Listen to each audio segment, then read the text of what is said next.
Cryptocurrencies are disrupting the financial world as we know it, and many newcomer investors have made a lot of cash on this hype.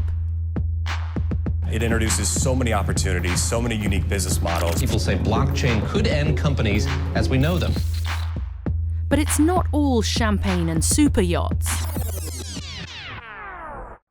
Mining new cryptocurrency, and particularly Bitcoin, is actually kind of an environmental nightmare, using up huge amounts of electricity and generating thousands of tons of electronic trash in the process.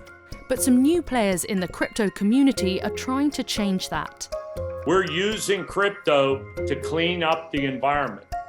So is it possible to green up Bitcoin's dirty track record? And can mining digital currency ever actually be good for the environment?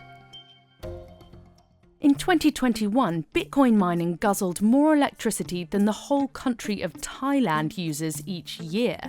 And much of that power came from burning cheap fossil fuels, definitely not green or clean. Let's start off with a little crash course on crypto. We're going to focus on Bitcoin, the most popular and widely owned digital currency. To generate new coins, they have to be mined and then recorded on the blockchain. The blockchain is essentially a permanent digital record of all the Bitcoin transactions going on, and it's decentralized. So to keep expanding the blockchain, millions of computers around the world have to show what's called proof of work, focusing all their energy on playing an ongoing game of guess the right number to unlock new blocks on the blockchain and win Bitcoin rewards. Lucrative for Bitcoin miners, but highly unsustainable for the planet. Right now, you would release more carbon dioxide into the atmosphere making one Bitcoin transaction than you would taking a 6-hour flight from New York to Amsterdam. That's around 2 million times more carbon emissions than a single visa payment. Then there's the e-waste. The mining computers burn out or need to be upgraded roughly every 12 to 18 months. On the whole, the Bitcoin network is absolutely not green. This is the Dutch economist Alex de Vries. He set up the Bitcoin Energy Consumption Index back in 2014 to track the situation. There will be a limit to how much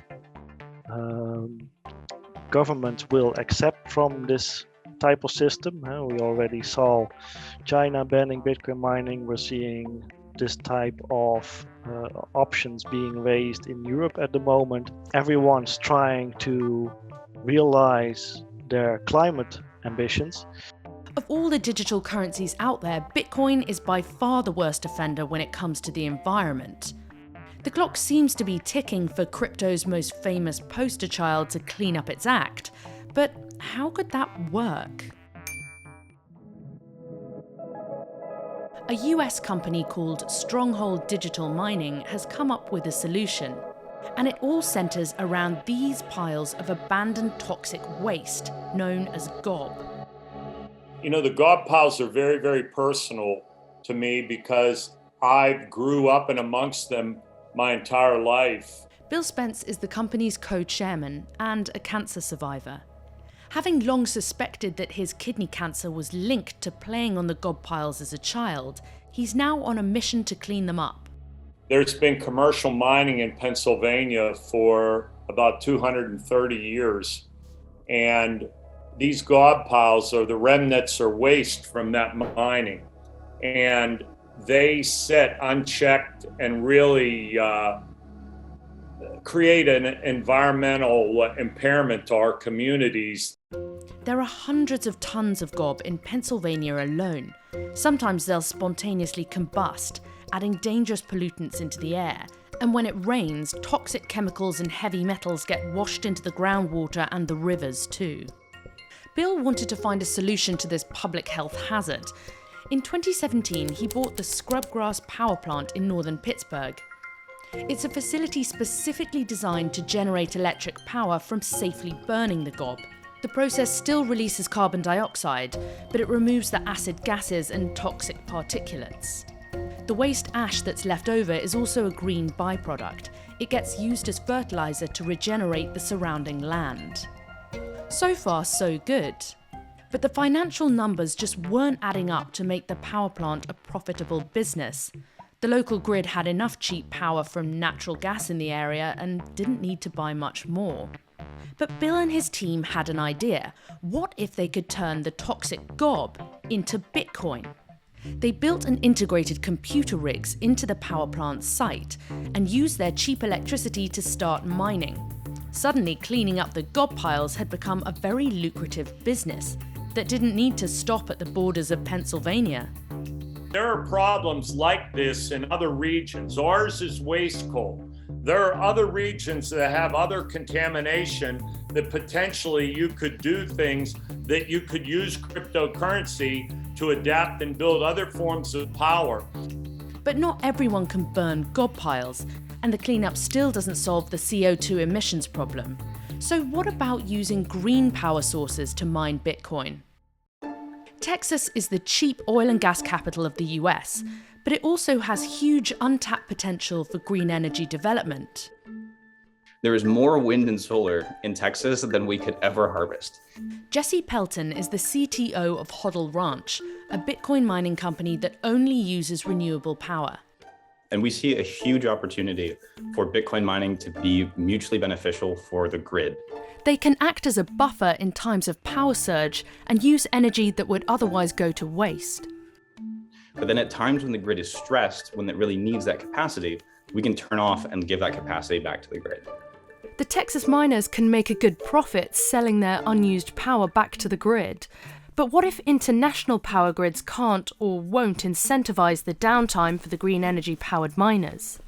They will be inevitably losing the competition to the rest of the network, and the ones that will survive will be the ones with the most stable power sources, and those unfortunately typically happen to be fossil fuel based power sources. As renewable energy becomes cheaper, a hybrid model is becoming more popular with Bitcoin miners. In 2021, 56% of Bitcoin's global power usage came from renewable sources.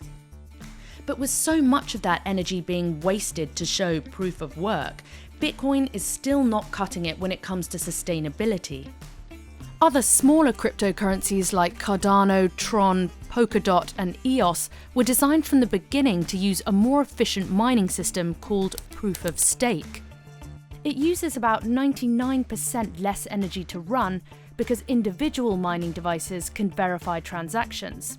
Rather than the whole network competing, individuals stake some of the coins they already own as a security deposit, and the system then randomly chooses who gets to mine more coins. If you still want to stick with Bitcoin but are concerned about the carbon emissions, the underlying blockchain technology can potentially help with that. You can now offset your footprint by purchasing carbon credit tokens that are blockchain verified. The money you invest travels directly via blockchain to fund conservation efforts. Crypto celebrities the Winklevoss twins just invested $4 million to offset their Bitcoin holdings at crypto exchange Gemini, and Jack Dorsey's payment company Square, renamed Block, has also committed $10 million to green energy projects. But if you don't have a couple of million chilling in your bank account or your crypto wallet, can you still do this? A Brazilian environmental tech company called Moss.Earth is becoming a popular option for climate-conscious crypto fans. And what we have done in order to turn crypto investments into, green investment. Luis Ademe is the founder of Moss.Earth. Anyone can buy their verified carbon credits at the click of a button. They're called MCO2 tokens. You can calculate your own pollution from driving cars, using electricity at home, that kind of stuff. And you can buy the equivalent carbon credits. Using blockchain tokens provides a clear record of everyone's green investment transactions, and supposedly the money travels directly to forest conservation projects in the Amazon. The company says the sale of MCO2 tokens has compensated forest projects with over $15 million and helped preserve around 500 million trees. So perhaps in the future, carbon emission offsets will just be built into all the polluting transactions we make. We have created, for example, with Wrap.com, green Bitcoins, in which when you buy a Bitcoin, it already comes with an allocated amount of carbon credits. So there are pioneers trying to clean up crypto's act, but right now they're still few and far between. Bitcoin and digital currencies are here to stay, and if we want to make them sustainable players, investors, companies, and governments will have to start changing the rules of the game. Are you buying any cryptocurrencies? Which ones? And how do you feel about their environmental impact? Let us know in the comments below, and don't forget to subscribe for more videos.